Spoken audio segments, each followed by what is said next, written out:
జనమేజయుడు ఆశ్చర్యంగా చూస్తూ కలియుగ ప్రభావం ఇంత విపరీతంగా ఉంటుందా అని లోపలే అనుకుంటూ ఉండగానే వ్యాస భగవానుడు ఆ విషయాన్ని గ్రహించి, జనమేజయ, కలియుగంలో జరగబోయే ధర్మ విపరీతాలను నేను దివ్య దృష్టితో ముందే గమనించి ఉన్నాను. నేను ఉంచేశాను, అప్పుడే అనుకున్నా. నీ మనస్సులో ఉన్న సందేహం తొలగటం కోసం కొన్ని ముఖ్య విషయాలను చెబుతాను, జాగ్రత్తగా విను. అప్పుడే కాల ప్రభావం వల్ల వాళ్ళు చేశారు మీ ముత్తాతలు. కానీ ఇప్పుడు కాల ప్రభావం, ఇప్పుడు రెండూ చేరుకున్నాయి. కాల ప్రభావంతోనే అంతగా చేశారు, ఇప్పుడు కలి కూడా చేరుకుంది. విను జనమేజయ, కలియుగంలో ఉండే మానవుల ప్రవృత్తిని నువ్వు ఊహించలేవు. ఇది కలియుగం. జనమేజయుడు వ్యాసుడి వాక్ప్రవాహానికి అడ్డపడి ఏదో చెప్పుకపోతున్నాడు. అడ్డపడి, అది సరే మహర్షి, ఈ యజ్ఞంలో నేను ఏమి తప్పు చేయబోతున్నాను అది మీరు చెబితే అది జరగకుండా జాగ్రత్త పడతాను. వెనకల చెప్పింది కాదు ముఖ్యం, నాకు ముందు చెప్పండి. ముందు జరిగే చెప్తే నేను అప్పుడు ఒప్పుకుంటాను. అప్పుడే అట్లా ఉందంటే చూడండి ఇప్పుడు ఎట్లా ఉంటుంది.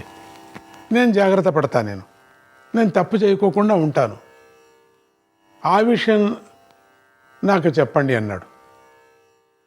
వ్యాస భగవానుడు నవ్వి, రాజా, నీ యజ్ఞం జరుగుతూ ఉండగా చెప్తున్నాడు, నీ యజ్ఞంలో భవిష్యత్తు చెప్తున్నాడు ఏం జరుగుతుంది. నీకు బ్రాహ్మణుల మీద కోపం వస్తుంది, అదే నీ యజ్ఞానికి విఘ్నం కాబోతుంది. నీకు చేతనైతే దీనిని నివారించుకో, నీకు శుభం కలుగుగాక. నీకు మరో మాట కూడా చెబుతున్నాను, నువ్వే కాదు నీ తరువాత రాజులు కూడా కలియుగంలో అశ్వమేధ యాగం చేయటం చాలా దుర్లభం అన్నాడు, చెయ్యకూడదన్నాడు. ఈ మాటలకు చాలా కలవరపాటు చెందినటువంటి జనమేజయుడు ఇలా అడిగాడు, మహర్షి, మీరు చెప్పిన దాన్ని బట్టి విప్రశాపాన్ని మూలంగా నా అశ్వమేధ యాగం చెడిపోతుంది అని నాకు అర్థమవుతుంది. పైగా ఆ శాపానికి కారణం కూడా నేనే కాబోతున్నాను అని మీరు అంటున్నారు. ఇప్పటి వరకు పుణ్యకర్మలను ఆచరించిన నేను ఇప్పుడు ఇలాంటి అపకీర్తికరమైన పనికి ఎలా ఒడిగట్టగలను? నేను ఒడిగట్టలేను, జాగ్రత్తగా ఉంటా. పక్షి కాళ్లకు దారం కడితే అది ఆకాశంలో స్వేచ్ఛగా ఎగరలేదు కదా, అలాగే రాజు అన్నవాడికి అపకీర్తి అంటుకుంటే వాడు ప్రజల ముందుకు ఎలా రాగలడు? ఇంతేగాక నా తరువాతి రాజులు కూడా ఈ యజ్ఞం చేయలేరని మీరు అంటున్నారు. కలియుగం చివరిదాకా ఇంతేనా? లేక కొన్ని తరాలు పోయాక ఒక్కడైనా మంచి రాజు ఈ అశ్వమేధం చేయగలుగుతాడా? అలాంటి వాడు ఎవడైనా ఉంటే దయచేసి నాకు చెప్పండి. ఆ మాట వింటే నాకు కొంతైనా ఊరడింపుగా ఉంటుంది అన్నాడు జనమేజయుడు. వ్యాస మహర్షి ఇలా సమాధానం చెప్పాడు, రాజా, అశ్వమేధ యాగం కలియుగంలో ఉపసంహరింపబడినప్పటికీ అది జ్ఞాన రూపంలో వేదవేత్తలలో మిగిలే ఉంటుంది. ఎందుకంటే ఒక తేజస్సు మరొక తేజస్సును మింగినప్పుడు ఆ తేజస్సు రూపాంతరాన్ని చెందుతుంది, కానీ పూర్తిగా నశించిపోదు కదా. మళ్ళీ ఎవడైనా అశ్వమేధం చేసేవాడు అసలు పుడతాడా అని అడుగుతున్నావు. చాలా కాలం తర్వాత కాశ్యప గోత్రంలో సేనాని అనే బ్రాహ్మణ రాజు జన్మిస్తాడు. అతడు ఈ అశ్వమేధ యాగాన్ని ఆచరిస్తాడు. కానీ అతడి తరువాత అతడి వంశం వాడే మరొక రాజు రాజసూయ యాగము చేస్తాడు. దానితో మళ్ళీ యుగాంతరం రానే వస్తుంది. ఏది ఏమైనా యజ్ఞాల యొక్క ఫలితము యజ్ఞకర్తల యొక్క అంతఃసారం మీద, శ్రద్ధ మొదలైనటువంటి లక్షణాల మీద ఆధారపడి ఉంటుంది. యుగాంతరాలు వచ్చేసరికి యుగాల ద్వారాలను మహర్షులు మూసేస్తారు. అంటే ఈ యుగంలోని ధర్మాలను రాబోయే యుగంలోకి వెళ్ళనివ్వరు. దానివల్ల రాబోయే యుగంలోని జీవులు ఇంద్రియాలు పుణ్యాలు కూడా శక్తిహీనంగా అయిపోతాయి. దానివల్ల వారు శిష్టాచారాలను పరిత్యజించేస్తారు. ఇలా అన్నానని పూర్తిగా ధర్మమే లేకుండా పోతుందని చెప్పకూడదు కదా. బ్రహ్మచర్య, గృహస్థ, వానప్రస్థ, సన్యాసాలని 4 ఆశ్రమాల వ్యవస్థ చెడిపోతుంది కనుక పురాతన ధర్మం నిలవదు. కానీ దానాన్ని ఆధారం చేసుకొని ఉన్న ధర్మబీజం మాత్రం మిగిలే ఉంటుంది. అలాంటి కలికాలంలో మానవులు కొద్దిపాటి ధర్మాన్ని ఆచరించినా గొప్ప సత్ఫలితాన్నే పొందుతారు. కానీ అలాంటి కొద్దిపాటి ధర్మాచరణ చేసే ధన్యజీవులు చాలా కొద్దిమంది మాత్రమే ఉంటారన్నాడు వ్యాసుడు. ఈ మాటలు విన్న జనమేజయుడు కొంచెం బాధపడుతూ ఇలా అన్నాడు, వ్యాస మహర్షి, నేను పుట్టేటప్పటికే కలి ప్రవేశించింది. నేను ఎన్నాళ్ళు ఉంటానో నాకే తెలీదు. ఏది ఏమైనా ఈ కలియుగంలో కొద్దిపాటి ధర్మాన్ని ఆచరించిన గొప్ప ఫలితం వస్తుందని మీరు చెప్పారే, ఆ మాట చాలా ఆశాజనకంగా ఉంది. అందువల్ల కలికాలంలో పుట్టినందుకు ఒక రకంగా సంతోషంగానే ఉంది. కానీ ఈ కలియుగం ధర్మాన్ని నశింపజేసే స్వభావం కలదే అని మీరు అన్నారు కదా. మీరు దివ్యజ్ఞాన సంపన్నులు కనుక భవిష్యత్తును దర్శించి ఈ కలియుగం యొక్క నడక, ఈ యుగం యొక్క నడక ఎలా ఉండబోతుందో కొంచెం వివరంగా వర్ణించమని ప్రార్థిస్తున్నానన్నాడు. వ్యాస మహర్షి భవిష్యత్ కాలతత్వం తెలిసినవాడు కనుక ఇలా వివరించడం ప్రారంభించాడు. అప్పుడే కలియుగం ప్రారంభంలోనే, రాజా, ఎవరి సంగతో ఎందుకు, ముందు రాజుల సంగతే చెబుతాను. కలియుగంలో పుట్టబోయే రాజులకు ప్రజల నుంచి పన్నుల వసూళ్లు చేయటం ముఖ్యం తప్పితే ప్రజాక్షేమం ముఖ్యం కాదు. అట్లా అయిపోతారు వాళ్ళు. ఆ రాజులకు ఎంతసేపటికి తమ శరీరము, తమ రక్షణ, తమ భోగాలు ఇవే ముఖ్యం. ఇంతకంటే విపరీతం ఏమిటంటే క్షత్రియులు కాని వారే రాజులుగా పోతున్నారు. అదొకటి. కలియుగ మానవులకు భౌతిక వృద్ధి విద్యల మీద మాత్రమే ఆసక్తి ఉంటుంది. భౌతికమైనటువంటి విద్యలు, దీని మీద చాలా ఆసక్తి. ప్రపంచ విద్యలు దాని మీదనే ఉంటుంది. కానీ తెల్లవారు లేస్తూనే ఎవ్వరికి ఏ భక్తి లేదు, ఏ పాట లేదు, ఏ దేవుడి పూజ లేదు, ఏ అగరబత్తి కూడా వెలిగించరు, ఏ ఘంటానాదము ఇళ్లలో శబ్దము లేదు, ఏ మంత్రఘోష లేదు, ఏమి స్నానమే లేదు. ఇట్లా అనేక ప్రకారాలుగా మాట్లాడుతూ ఉంటారు. భోజనం మాత్రం చేసేస్తారు.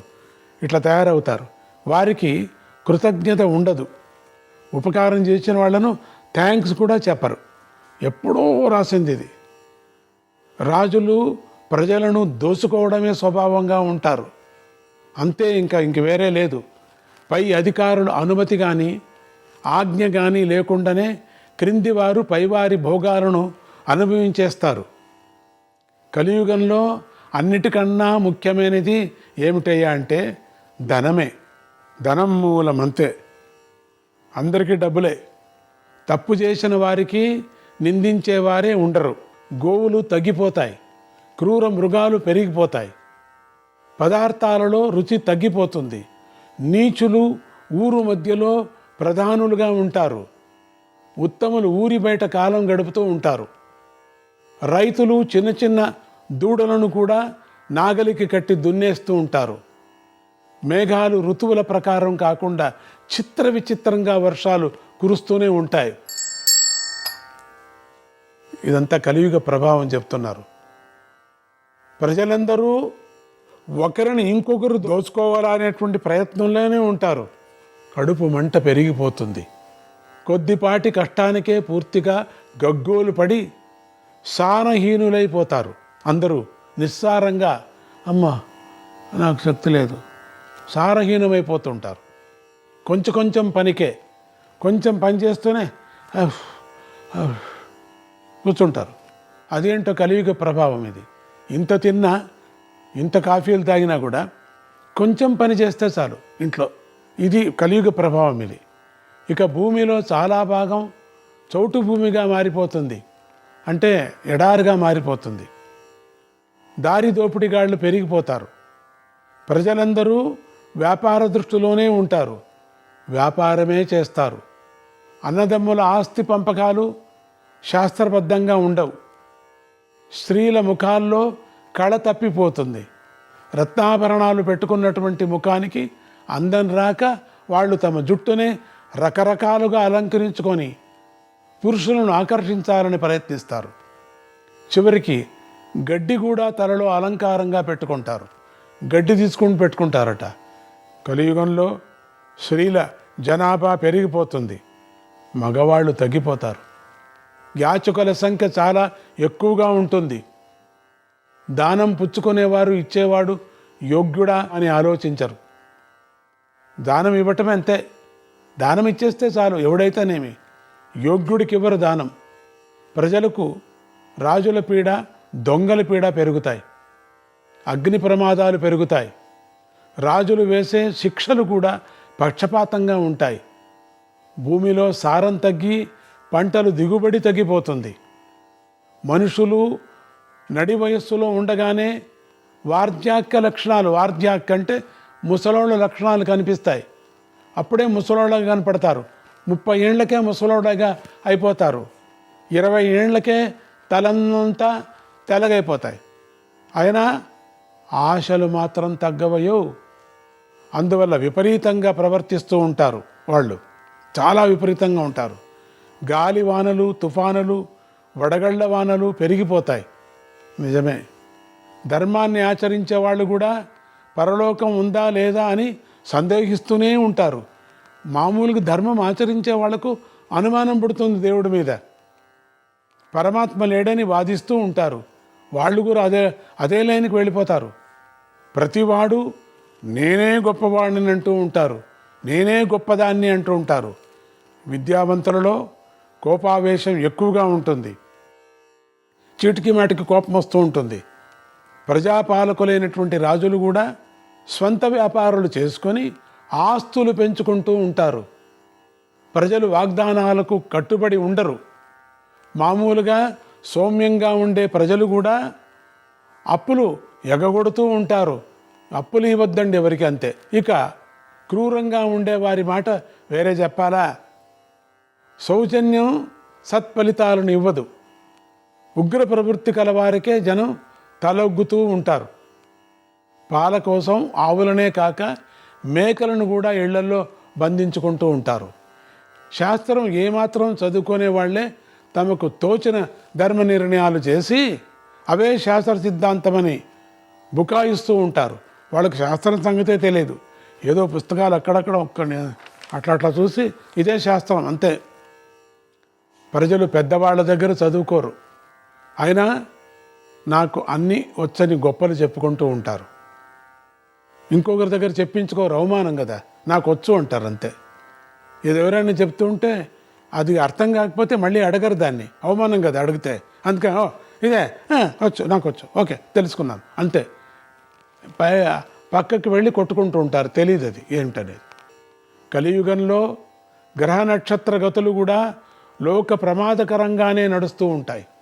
దిక్కుల అంతాలలో ఏవో మంటలు మండినట్లుగా అయి ఆ ప్రాంతాలన్నీ అకారణంగా ఎరుపెక్కుతూ ఉంటాయి అప్పుడప్పుడు. ఈ యుగంలో కొడుకులు తండ్రులని, కోడళ్ళు అత్తలని ఆజ్ఞాపించి పనులు చేయించుకుంటూ ఉంటారు. శిష్యులే గురువులను దబాయిస్తూ ఉంటారు.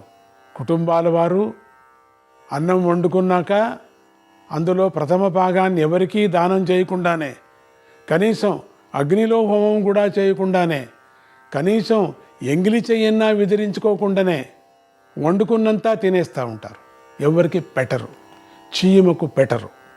శారీరక వ్యాధి కానీ మానసిక చింత వ్యాధి కానీ లేని మనిషి అంటూ దొరకడు. ప్రతి ఇంట్లో ఒక్కరికి ఏదో అయ్యింది. ఏ ఇంట్లో అందరూ ఆరోగ్యంగా ఉన్నారా? అందరూ ఆరోగ్యంగా ఉండటానికి వీల్లేదు. ఎవరికో ఏదో నడుము నొప్పి. ఎవడికి తనలో తప్పులు కనిపించవు, ఎదుటివారిలో అన్ని తప్పులే కనిపిస్తూ ఉంటాయి కొంతమందికి. తనలో మాత్రం చానే పెద్దవాడిని, నేను చెప్పినట్టే న్యాయం అది.